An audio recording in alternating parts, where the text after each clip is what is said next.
When Rose Hayward knocked on the door of Ashmore Manor that morning, she carried two things in her hands.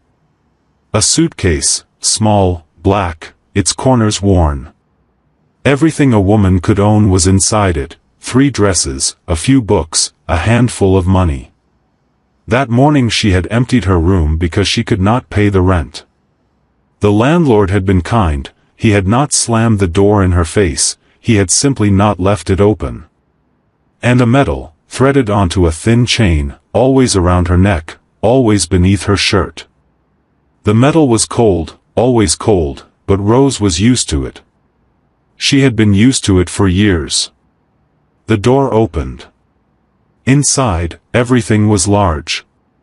Rose had entered grand houses before, as a teacher, as an accountant, in temporary positions, but Ashmore was different. The entrance ceiling rose 2 stories high. The staircase was darkened oak.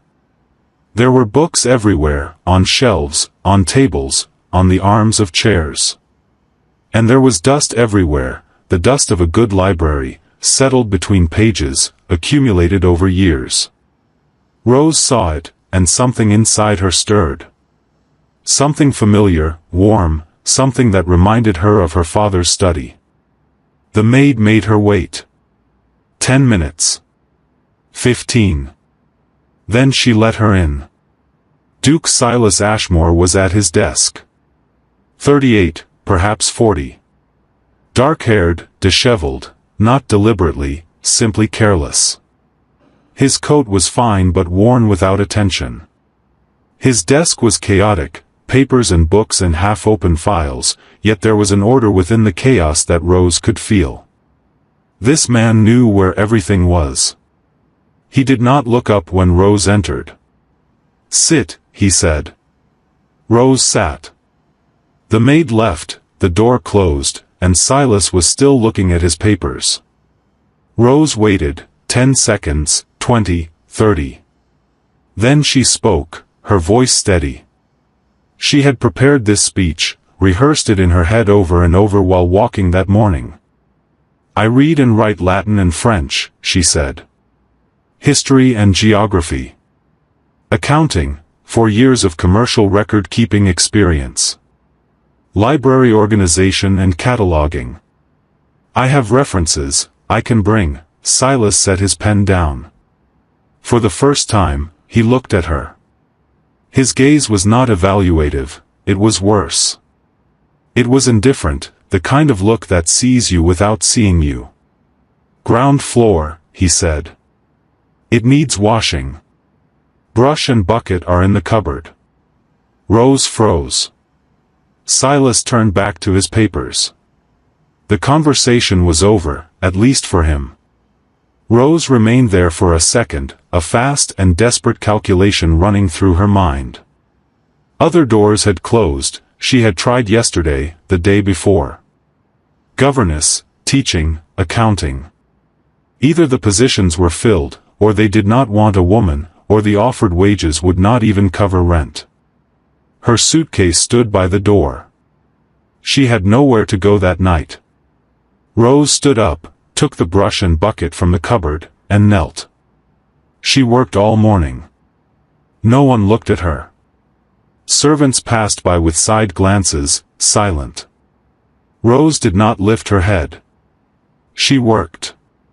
The floor was long, dark wood, neglected for years, and Rose was methodical. She started from one end and moved forward. She had learned this from her father. If you do a job, do it properly, Rose. No half work. By noon her back began to ache. She continued. In the afternoon, Silas passed through the corridor. Rose was bent over, pushing the brush forward and pulling it back, having found a rhythm. The collar of her shirt loosened with that rhythm, just slightly, just enough. The metal slipped out. Silas stopped. Rose did not notice, her head was down, she was working.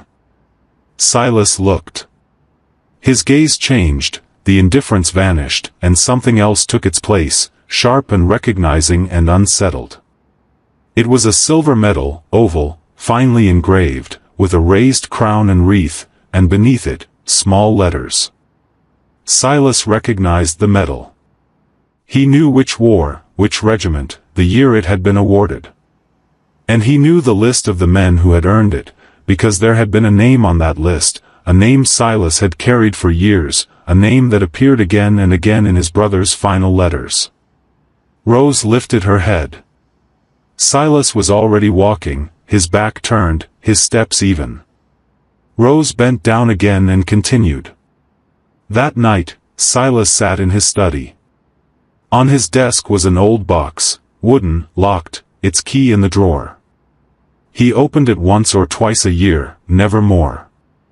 He opened it. Inside were letters, yellowed, their corners creased, written in his brother Edward's hand.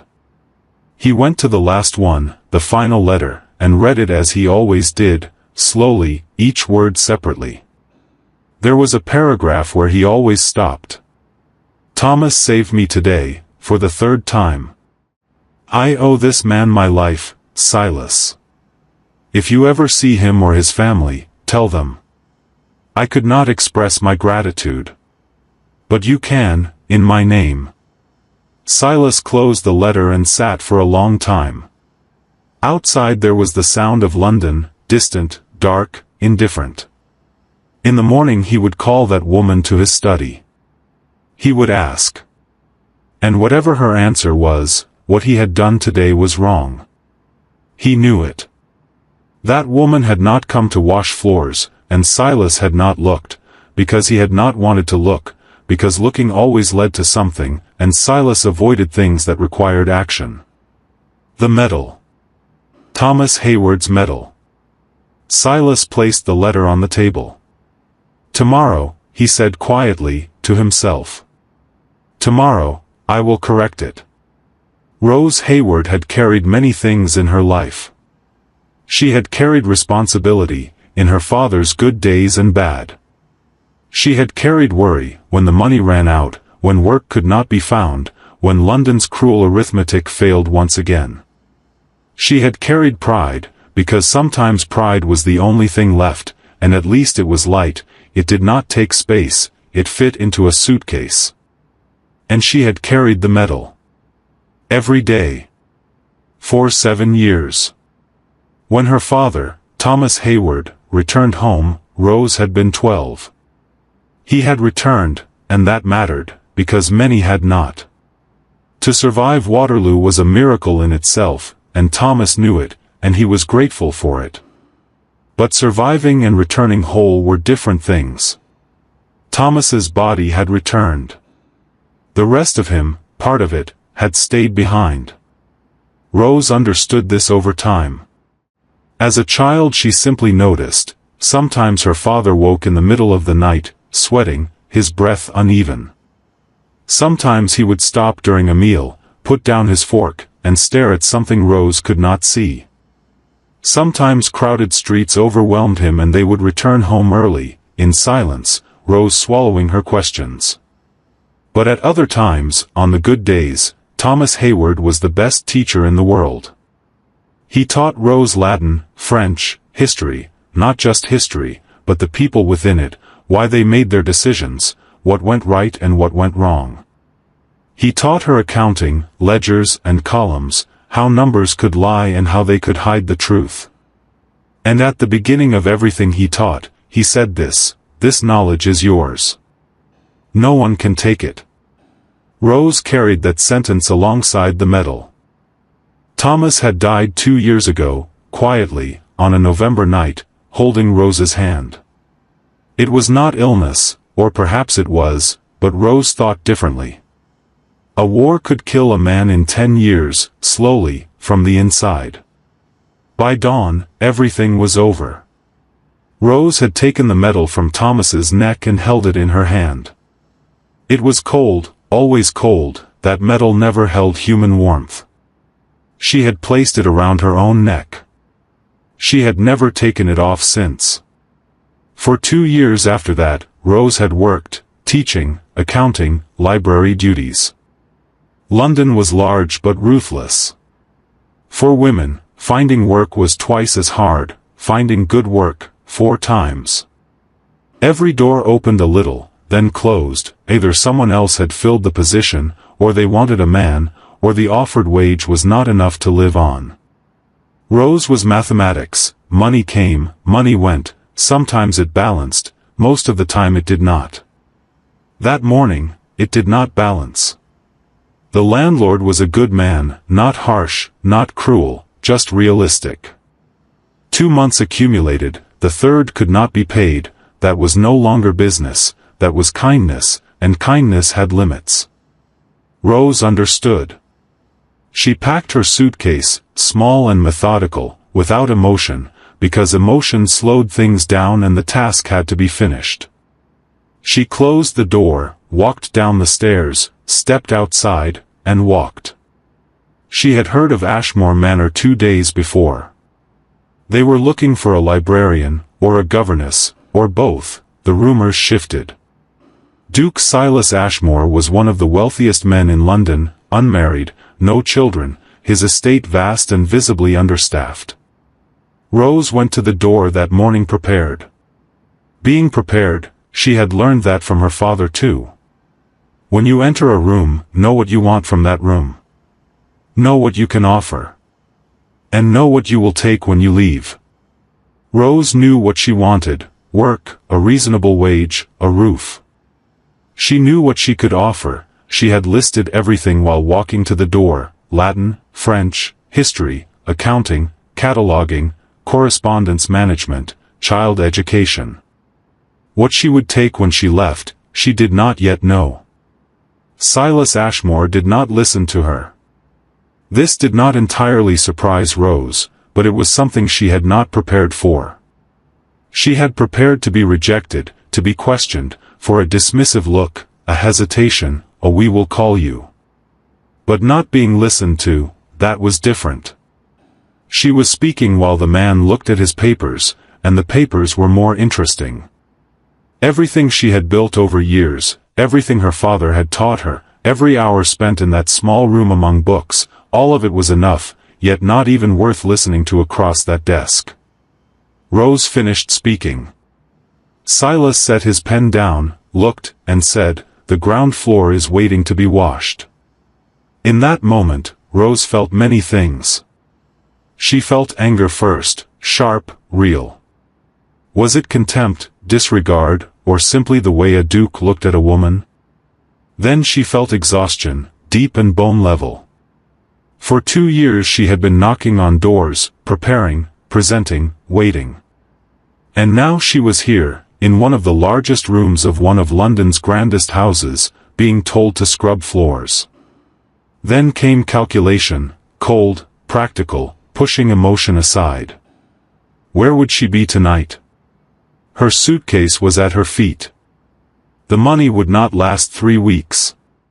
The weather was turning cold. Rose stood. She took the brush and the bucket from the cupboard. And her father's voice came back to her, from one of the good days, said once over a small complaint, "If you do a job, do it properly, Rose. No half work." Rose knelt. And she did it properly. That night, Silas investigated. Thomas Hayward, 52nd Regiment, Waterloo, 1815. Medal record, awarded for patriotic and courageous service. Survived. Returned to London.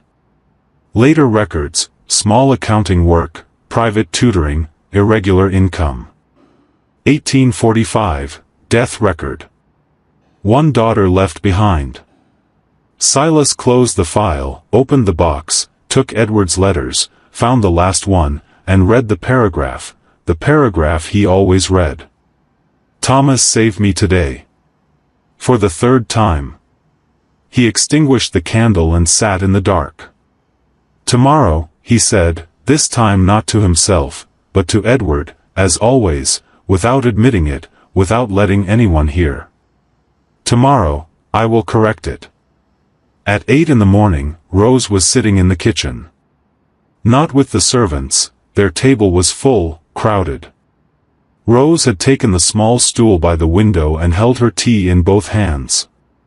The warmth was good, because outside it was cold, and when she had set her suitcase in a corner that morning, something small inside her had broken.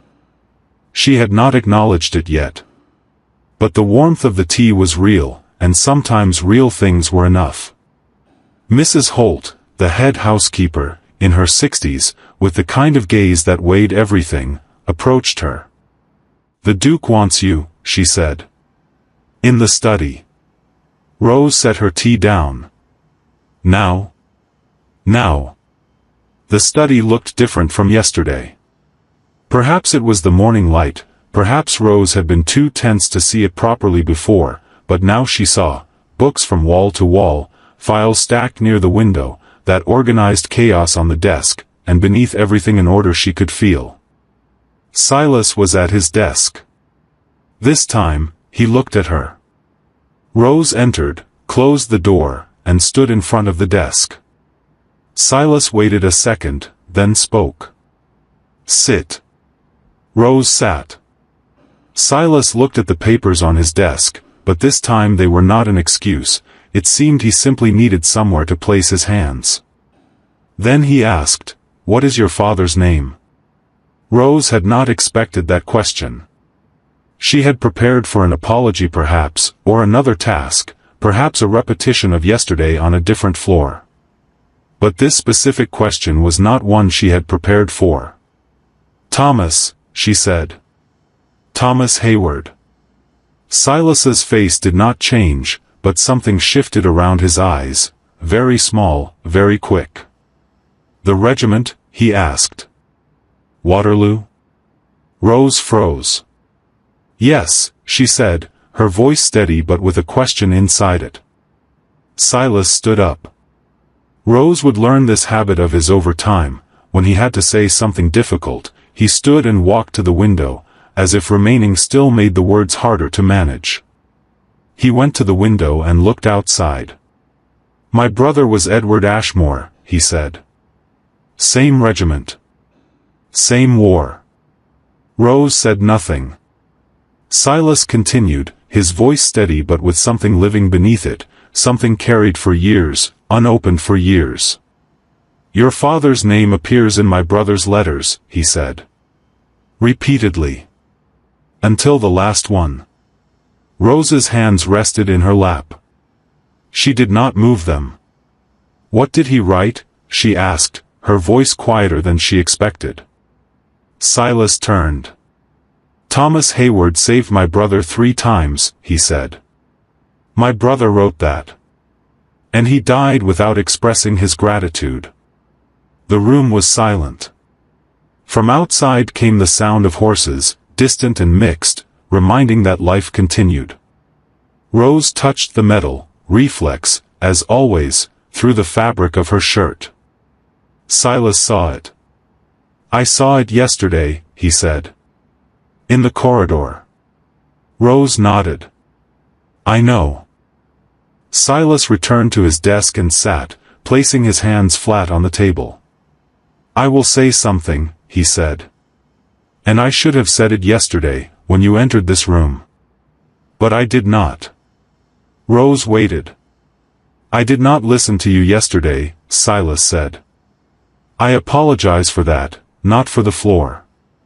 For not listening." Rose took a second to absorb the apology. People did not apologize, not like this, not directly, not cleanly. Usually they circled around it, justified it, buried the apology inside something else. Silas had not buried it. "All right," Rose said. Then added, "Thank you." Silas picked up a paper. "There is a position for library management," he said, "including archives and accounting records. This house has not been properly managed for 10 years, documents are missing, there is no catalog, accounts are disordered." Rose listened. "But," Silas said, "I will not give you this position because of your father's name. Do you understand?" Rose understood completely. "Yes," she said. "There will be a test," Silas continued. today. If you pass, the position is yours. If you fail, I will write you a reference for other places. Rose thought for a moment. What kind of test? She asked. Silas took out a file, thick, disordered, papers almost spilling from it. Organize this according to a logical system. And find the accounting errors on this page. He placed it on the desk. Rose took it, opened it, and looked. The file was truly chaotic, decades of documents, not ordered by date, not by subject, not by any system. The accounting page looked correct at first glance, but within seconds Rose had already seen 3 errors. May I begin? She asked. Silas stood. Begin. I will return in the afternoon. He walked to the door. Rose spoke. May I use the desk? Silas stopped and turned. My desk? Rose waited. Silas looked at her for a second, then turned back toward the door. Use it, he said. Rose worked for 4 hours, alone, in silence, at that large desk. She opened the file, examined it, and thought. To create a system, you first had to understand what existed. She had learned that from her father. Understand the disorder before you try to clean it, or you will only move it. Rose understood. Then she imposed order. By subject, then by date, then by importance, a heading for each group, short notes under each heading, a separate list for missing documents, what was missing, where it might be, how it could be found. She found 5 errors in the accounting page. 3 were simple, addition mistakes. 2 were deeper, numbers taken from the wrong columns, unnoticed for years. She wrote them on a separate sheet, explained why each was an error, and wrote the corrected versions. At 2 in the afternoon, Silas returned. Rose stood. Silas took the file and examined it, turning pages, reading notes, studying the list for a long time. Then he took the accounting sheet and read it. 5 errors, he said. Yes, Rose said. The last one, in the 6th column, goes back 8 years. Small, but accumulated. Silas set the paper down and looked at her, this time with an evaluative gaze, but different from before. Yesterday it had been indifferent. Now it was attentive. You passed, he said. Rose said nothing. You start Monday, Silas continued, and named a figure for the salary. Rose calculated, rent would be covered, there would be food, a small saving could begin. All right, she said. Silas added one more thing, this time not addressing the desk but looking at Rose directly. Your suitcase was by the door, he said. Yesterday. Rose did not answer. Where were you going to stay tonight?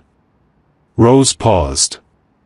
I was about to find out, she said, her voice steady. Silas nodded. There are rooms for staff in the manor, not ready, they need cleaning, but usable tonight. Rose looked at him. This is not because of your father's name, Silas added. Staff have always stayed here. Rose understood, she understood the distinction, and that Silas wanted that distinction to be clear. Thank you, she said. Silas walked to the door, stopped, and spoke without turning. If you ever wish to ask about my brother Edward, in time, if there are things your father told you, he paused. I would like to hear them. That is all. And he left. Rose remained at the desk. She touched the metal, that cold, familiar, ever-present metal. Father, she said in her mind, quietly, where no one could hear. We are here. The first week passed quietly. Rose settled into the library, not physically, but mentally. She learned what each shelf contained, which file belonged where, which document was missing, which record was wrong, which account held an error no one had seen in 10 years. The manor was large, but the library was her room. She recognized the feeling.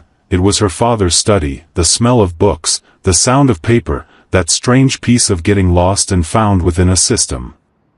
It felt good. It took her a few days to admit that to herself. Silas came to the library, not every day but at irregular intervals, to take a book, to ask for a document, sometimes just to pass through. Rose would lift her head, give the necessary answer, and Silas would leave. But sometimes he stayed. He would ask a question about work, always about work, and Rose would answer. Silas would listen, that real listening Rose had noticed from the first day.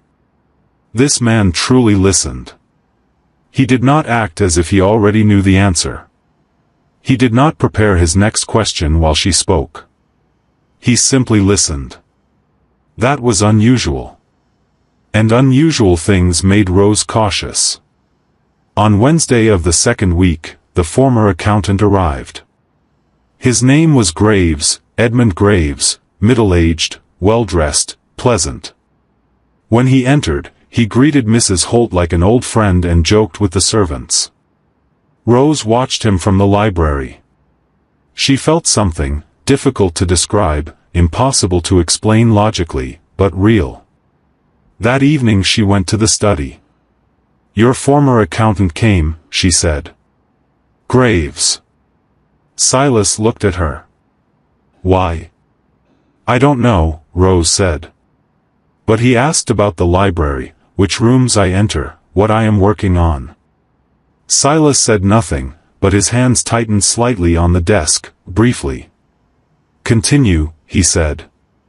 "Your work." Rose continued. And in the third week, she found it. While searching for missing documents, tracking files that existed in the catalog but not physically, an inconsistency appeared. Small, but Rose paid attention to small inconsistencies. Her father had taught her, big wrongs begin small, Rose. Catch the small, you prevent the large. One column was wrong. The numbers did not align. But the misalignment had a pattern. It was not random, it was deliberate. Rose went deeper. It took 2 days. She began early in the morning and continued late into the night, eating in the library while Mrs. Holt brought food without asking and said nothing. In the end, the pattern emerged. 12 years, small amounts, at regular intervals, from different accounts. Separately, invisible. Together, large. Very large. Edmund Graves had been taking money from Ashmore Manor for 12 years. Silas did not know. Rose organized the documents. Every page in chronological order, notes beneath each inconsistency, what it was, where it came from, where it went. Clear, readable, indisputable. Then she found Silas. He was in the study, late afternoon, sunlight angled through the window. She knocked, entered, and placed the documents on the desk. "You need to see this," she said. Silas took them and turned the pages. Rose waited, counting in her head, 5 minutes, 10. Silas made no comment while reading, asked no questions. At 15 minutes, he set them down and raised his head. "Graves," he said. Rose nodded. Silas placed the documents on the desk carefully, precisely. "When did you find this?" he asked. "I have been working on it for 2 days," Rose said. "Finished last night." Silas looked toward the window. "Does anyone else know?" "No. I came directly to you." Silas stood, that habit again, standing when something difficult had to be said. But this time he did not go to the window. He remained by the desk and looked at Rose. "You did well," he said. "Very well." Rose did not know what to do with the praise, because praise from Silas was unexpected. He was economical with words, and that was why they carried weight. "Thank you," she said. Silas took the documents, placed them in a drawer, and locked it. "Do not say anything to Graves," he said. "Not yet. I will handle it." Rose nodded and walked to the door. "Rose," Silas said.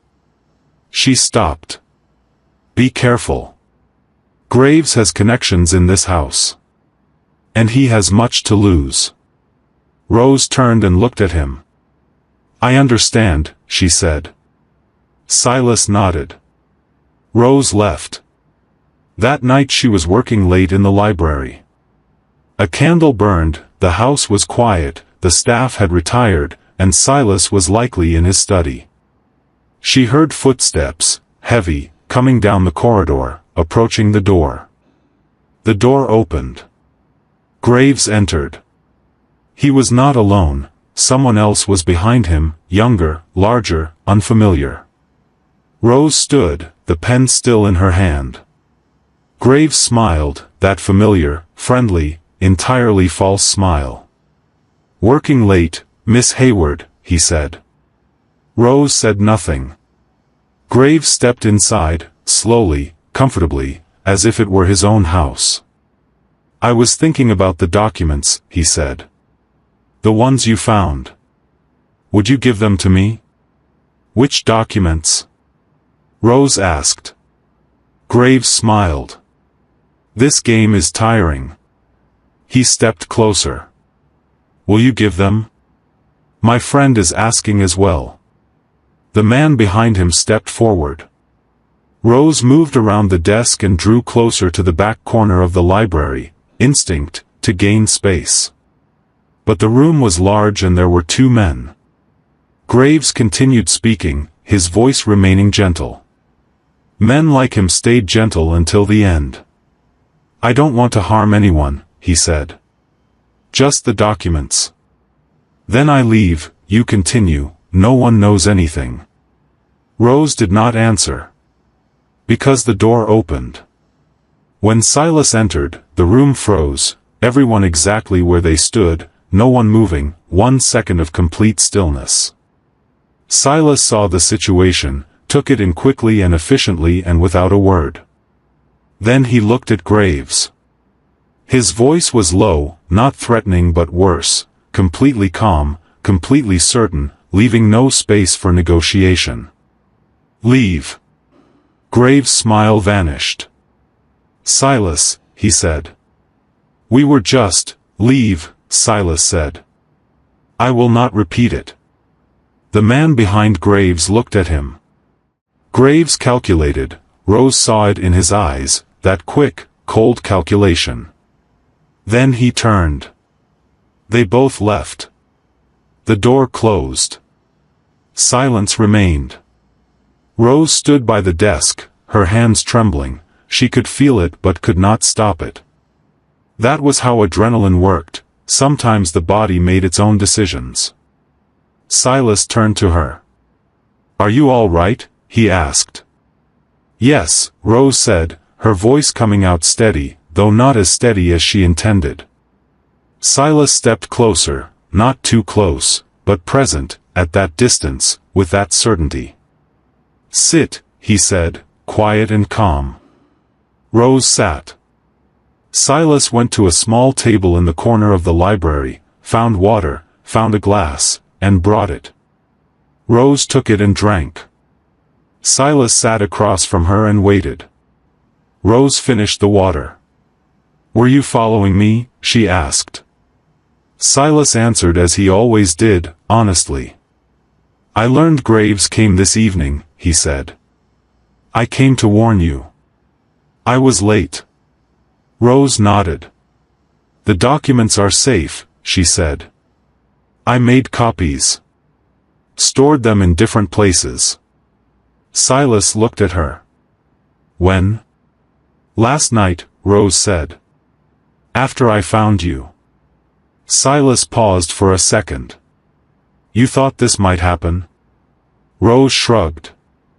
"My father taught me, important things have copies.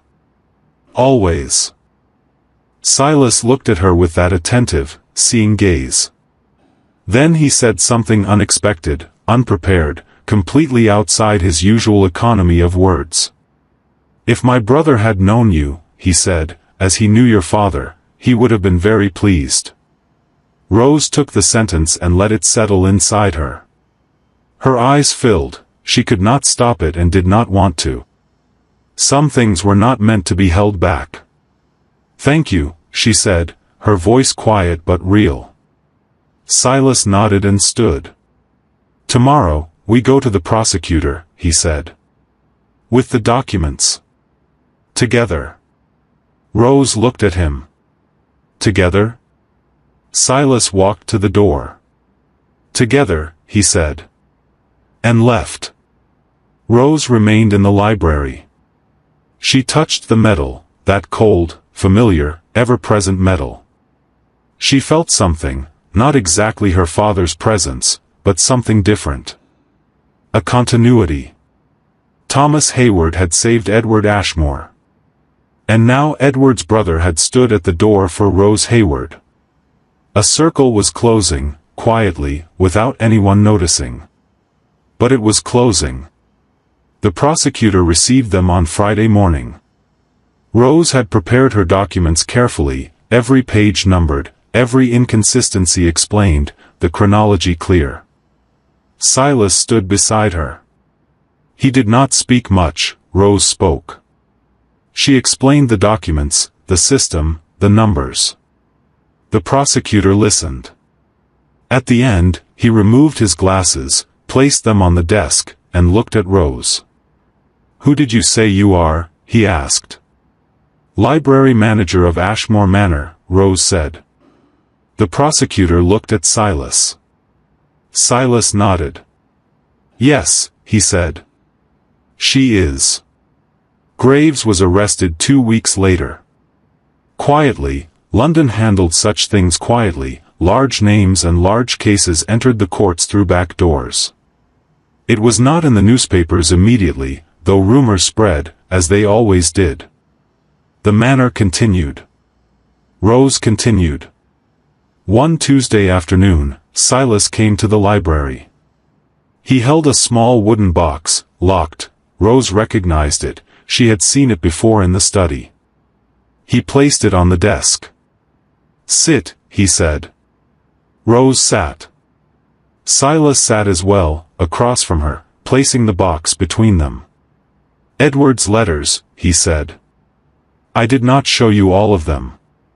But there are some about your father." Rose looked at the box. "Would you like to read them?" Silas asked. Rose did not answer immediately.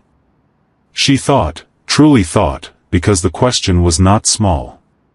She knew her father, but she did not know him through another man's eyes, in that dark and difficult place, beside that man. Sometimes knowing was heavy. Sometimes not knowing was heavier. "Yes," she said. Silas opened the box and took out several letters, yellowed and carefully folded, and placed them on the desk. Rose took one and opened it. Edward's handwriting was thin and quick, written in haste when there was little time, but readable. She read. The first letter described Thomas, what kind of man he was. Quiet, but reliable. Thoughtful. Understood humor, but did not use it unnecessarily. Rose smiled, briefly and softly. This was her father. Exactly. The second letter was more serious, written after a battle. Edward had written, "Today was a bad day. Thomas was beside me again. That is enough." Rose paused. That is enough. Something her father always said, in different words, in different contexts, enoughness, the value of simply being there. Not grand gestures, but quiet continuity. She opened the third letter, the last one. She checked the date, from the final weeks of the war. She read. Thomas saved me today. For the third time. I owe this man my life, Silas. If you ever see him or his family, tell them. I could not express my gratitude. But you can, in my name. Rose placed the letter on the desk. Her eyes filled again, and this time she let it happen. Silas said nothing. He did not rush her, did not fill the silence. He was simply there. Rose touched the metal. "Father," she said in her mind. "You are heard." They sat like that for a while, in silence, the letters between them in the candlelight. Then Rose spoke. "What was Edward like?" she asked. "You tell me." Silas looked at her. He had not expected the question, or not this directly. He thought. "He was the kind who filled a room," he said. "You could tell before he laughed, from the way he smiled. He spoke a lot, more than I ever did." Rose listened. "I was the quiet child," Silas continued. "He spoke, I listened. It never tired me, it was simply how we were." "Did you miss him?" Rose asked. Silas looked toward the window. "Every day," he said. Rose nodded. "I miss my father too," she said. "Every day." After that day, something changed. Slowly, unnoticed, but it changed. Silas came to the library more often. He sat, he spoke, more than before, more than ever. Rose listened, asked, answered. And one evening Rose realized, this man was no longer asking only work-related questions. And she herself was no longer giving only work-related answers. She noted it. Tried to ignore it. Failed. The Ashmore Manor Library had become one of London's referenced archives. This was not an exaggeration, it was true.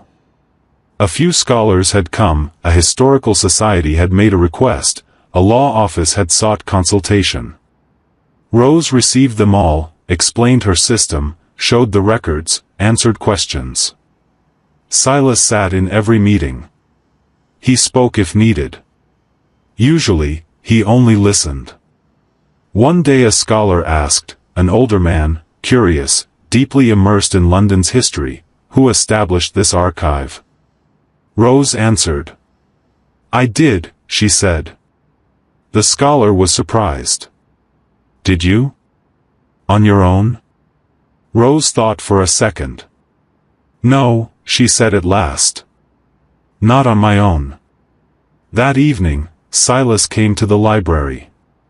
It was late, the staff had withdrawn, and the house had its quiet sounds, the creak of wood, a distant door. Rose was placing books on a shelf. She turned. Silas stood by the table, holding something small. Rose looked. He extended it. She took it. It was a small envelope, and inside, a single page, Edward's handwriting, but a letter Rose had never seen before. She looked at Silas. After the last letter, Silas said. "A week later." "He never sent it. I found it in his bag." Rose opened it and read. Edward had written, "Silas, Thomas has a daughter. I do not yet know her name. But know this, she will be well raised. Thomas is a good man, a good father. If you ever meet her, tell her, it is an honor to be the friend of her father. Say that for me." Rose held the letter for a long time. Then she looked at Silas. "You told me," she said. Silas nodded. "I was late," he said. "But I told you." Rose folded the letter and placed it in her pocket, beside the metal, beside that cold, familiar, ever-present metal. "Thank you," she said. Silas took a step and stopped. "Rose," he said. She paused. Silas continued, his voice steady as always, but with something within it this time, open, unguarded, not hidden behind his usual economy of words. "This house," he said. "It has been silent for a long time. Since you came," he stopped. Rose waited. "It changed," Silas said. For the better. Rose looked at him. In the candlelight, among old books, in front of shelves a century old, two people stood there. Both had lost something. Both carried something. And both were here. Rose spoke, quietly but clearly. It changed for me too, she said. Outside there was the London night. Inside, the candle burned. And Rose Hayward, the woman who had come to that door with a suitcase that morning, who had scrubbed floors, who had carried her medal, Rose Hayward was home. Her father's voice came to her mind, that familiar, warm voice, always arriving at the right moment. If you do a job, do it properly, Rose. She had. All of it. Thank you for listening all the way to the end. It truly means more than you think. Tell me where you're watching from. I read every single one, and I love seeing how far these stories travel. If this story stayed with you, don't forget to subscribe. There's always another one waiting for you here.